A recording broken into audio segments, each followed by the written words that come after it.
جمال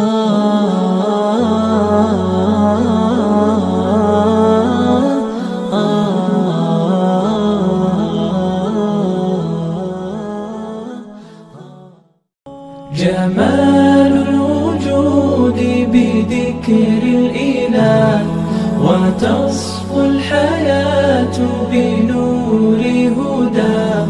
جمال الوجود بذكر الإله.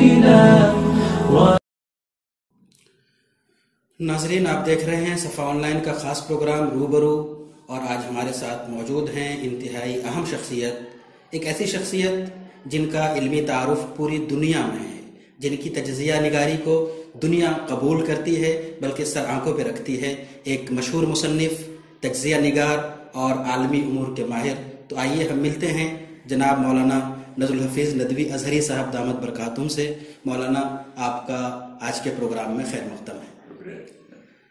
مولانا، سب سے پہلے ہم بات کریں گے تھوڑی سی عالم اسلام کے بارے میں، کہ اس وقت جو عالم اسلام کی صورتحال ہے وہ انتہائی ناگفتہ بے ہے، جبکہ علامہ اقبال نے کہا ہے کہ جہاں میں اہل ایماں صورت خورشید جیتے ہیں، ادھر ڈوبے ادھر نکلے، ادھر ڈوبے ادھر نکلے.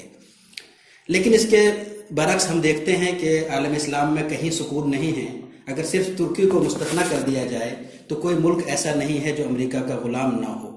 تو میں یہ آپ سے جاننا چاہوں گا، چونکہ آپ کا مطالعہ ہے اور عربی اخبارات پہ آپ کی نظر ہے، آپ نے خود ان ملکوں کو دیکھا ہے، تو میں یہ جاننا چاہوں گا اور قارئین کو یہ ہم بتانا چاہیں گے کہ یہ جو صورتحال ہے عالم اسلام کی، اس کے بنیادی اسباب کیا ہیں؟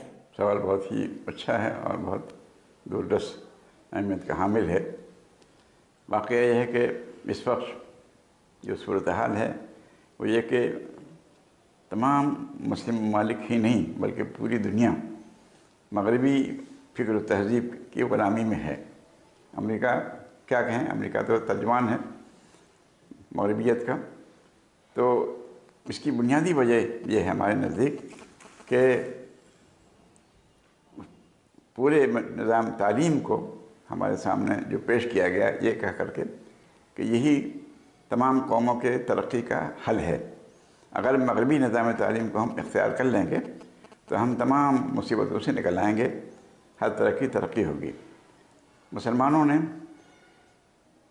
اس پر غور نہیں کیا کہ یہ نظام تعلیم ہم کو کہاں پہنچائے گا.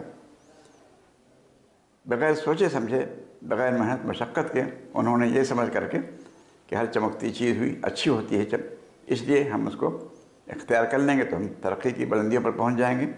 چنانچہ سب سے پہلے مصطفیٰ کمال پاشا نے ترکی میں اس کو اختیار کیا اور تمام مسائل اور مصیبتوں کی جڑ یہ سمجھ کر کہ اسلام ہمیں ترقی سے روکتا ہے، اس نے مغربی نظام تعلیم کو اختیار کر لیا اور ظاہری طور پر یہ سمجھا کہ اگر ہم ترکی کے لوگوں کو ہیٹ اور پینٹ پہنا دیں گے تو ہم ترقی کر جائیں گے. اور اس کا دوسرا مطلب اس نے یہ بھی سمجھا کہ چونکہ ترقی کی راہ میں اسلام رکاوٹ ہے، اس لیے اسلام سے دشمنی اختیار کرو، اس کی ہر چیز سے الگ رہو.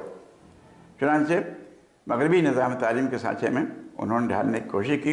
نتیجہ کیا ہوا کہ نہ صرف وہ ملک ترکی بلکہ انہوں نے ترکی کو جنہوں نے امام بنایا، اسوہ بنایا، وہ تمام ملک اسی کے سانچے میں ڈھل گئے. اور اس وقت صورتحال یہ ہے کہ وہ سائنس اور ٹیکنالوجی میں ترقی تو کیا کرتے، دین دشمنی ان کے اندر پیدا ہو گئی اور ان کو یہی نظر آیا کہ ہم اگر مادی طریقہ اختیار کرتے ہیں تو وہی ترقی کی راہ ہے.